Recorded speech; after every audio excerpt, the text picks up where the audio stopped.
her, devotion, dedication. Also, you know, she's got maybe she's too humble to say, too modest to say, but she's got a great fighting spirit, no doubt. She's a warrior, goes out there and doesn't give a single game. Actually, she has probably the most bagels of anyone in women's tennis. It speaks about how seriously and professionally she's taking every single point and game on the court. So that's very admirable. I really like that kind of champion spirit and mindset. Novak Djokovic just shook the internet once again. And this time, he did it by naming Coco Gauff as the most complete player in women's tennis. Yes, you heard that right. The legend himself spoke, and his words are already echoing all across Melbourne Park. Djokovic said Coco Gauff, with the way she fights for every single ball, has proven she's going to be a serious problem for everyone. He even hinted that Coco might be the favorite to take home the Australian Open. And listen, when Novak Djokovic talks, the tennis world stops and listens. His latest comments about Coco Gauff have completely set the internet on fire.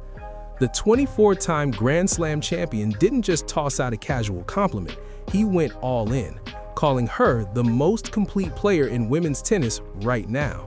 This wasn't some throwaway press conference quote. Novak genuinely believes Coco has what it takes to dominate this entire tournament. And coming from a man who's won the Australian Open a record 10 times, that kind of praise hits different. Those words are a massive boost for Coco Gauff, especially with the run she's on right now. Just imagine being that young and having one of the greatest athletes ever publicly stamp you as a Grand Slam favorite. That's the type of confidence that can launch a player straight into championship mode. The timing couldn't be better either.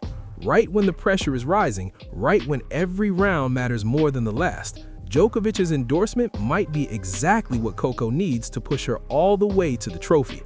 And honestly, Novak isn't wrong. Coco has been an absolute force at the Australian Open this year. Her level of play has been nothing short of elite, and her match yesterday against Karolina Muchova proved exactly why Novak's praise is deserved. So let's talk about it. Coco came out blazing in the first set, powerful, precise, covering every inch of the court. She completely overwhelmed Muchova and took that opening set 6-1. That was a statement, a loud one. But here's where things got interesting. In the second set, Muchova adjusted. She found her rhythm. She started mixing up her shots and flipping the momentum.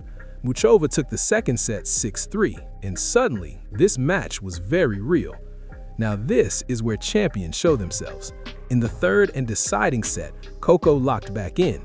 She reset mentally, she recalibrated, and she came out with purpose.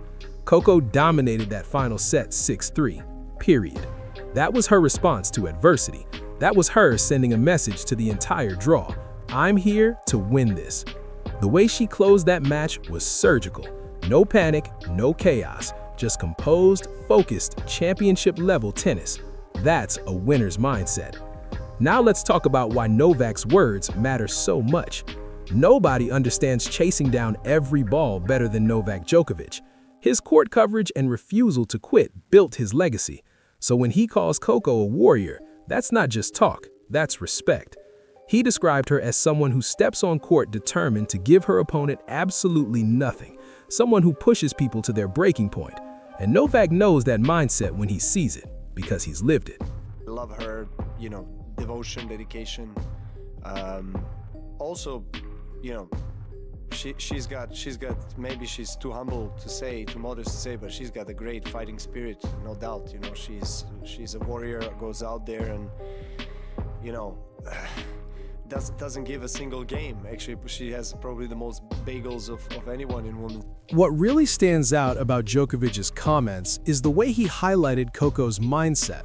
He made it clear that her attention is locked on the game itself and her hunger to win, not on trying to rattle or undercut whoever is across the net. That distinction matters more than people realize. Coco isn't out there playing chess with emotions or leaning on little tricks. There's no gamesmanship, no theatrics. She shows up, puts her head down, and simply works harder than everyone else. Novak saw that raw competitive DNA in her, and that's exactly why his praise feels so real and so heavy. It doesn't sound forced, it doesn't sound polite. It sounds like one champion recognizing another in the making.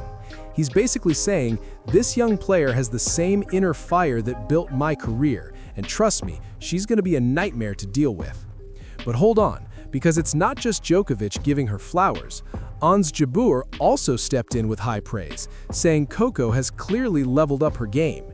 And listen, the way Jabeur explained it, she used an analogy so sharp and so accurate that it instantly caught everyone's attention. Say she's an octopus, she doesn't. It gets every ball. She's always there. She doesn't give up. Big serve, Sometimes it's a bit annoying when someone is serving well. She can go anywhere to get any ball. I mean, she already won. I think two Grand Slams now, and a lot of 1000s. And she's been playing good. She's been at the great level with the same. She straight up described Coco Gauff as an octopus. Yes, an octopus. And when she explained it, it made all the sense in the world. Jabeur said Coco doesn't let any ball escape easily. It's like she has 8 arms out there on the court, reaching every corner, covering every angle, chasing down shots that should have been winners. She makes her opponents earn every single point the hard way. And honestly, that comparison is spot on, because it perfectly captures how special Coco's defense really is. Think about an octopus for a second. Tentacles stretching in every direction, grabbing everything in sight. That's exactly what it feels like to play against Coco Gauff. Jabeur made it clear that when you face Coco, one good shot is never enough. You can't just hit a clean winner and move on. You need 2 great shots, sometimes 3, sometimes 4 or 5, because she just keeps putting the ball back in play. She forces you to press. She forces you to take risks you don't want to take.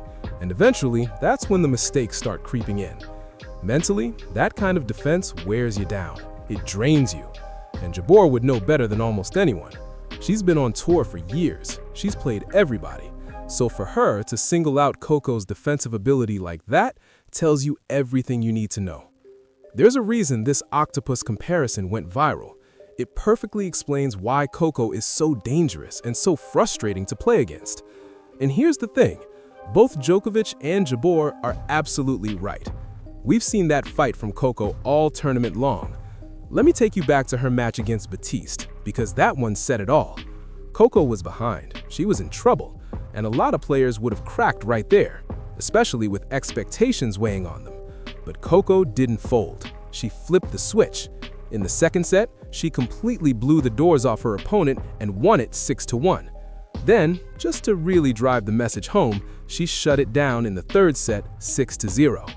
That's not just a win, that's a statement. Those comeback moments tell us something important. Coco is mentally ready for whatever this tournament throws at her. This isn't just about athleticism or clean ball striking anymore. Her mental game is operating at an elite level right now. And that's what wins Grand Slams. At this stage, everyone can hit big shots. The difference is mental toughness, problem solving under pressure, refusing to give in. That's what separates champions from the rest.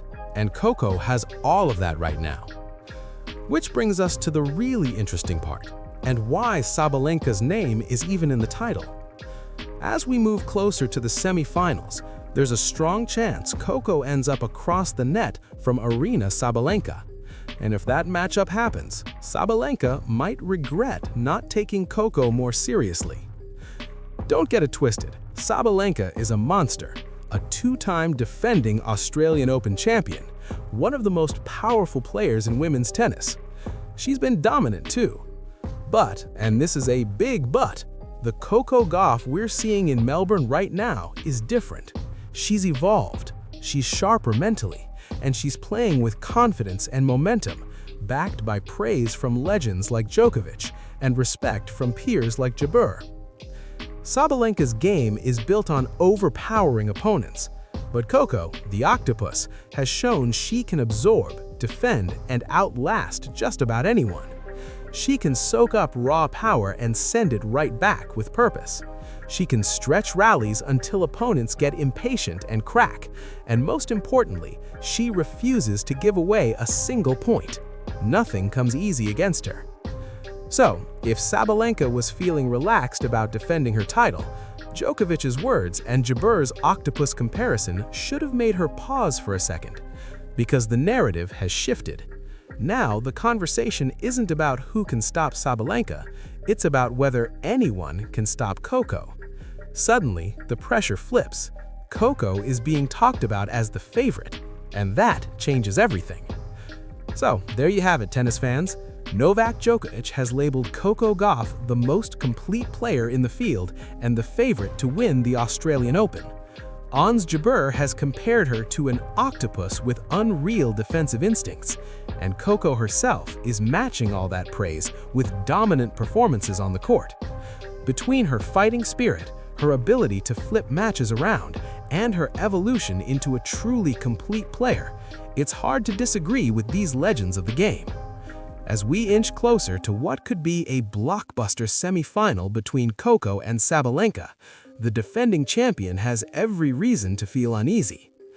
Now, I want to hear from you. Do you think Coco wins the Australian Open? If she meets Sabalenka in the semis, does she take her down?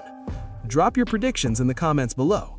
If you enjoyed this video, smash that like button, subscribe to the channel, and turn on notifications so you don't miss any of our Australian Open coverage. Thanks for watching, and I'll catch you in the next one.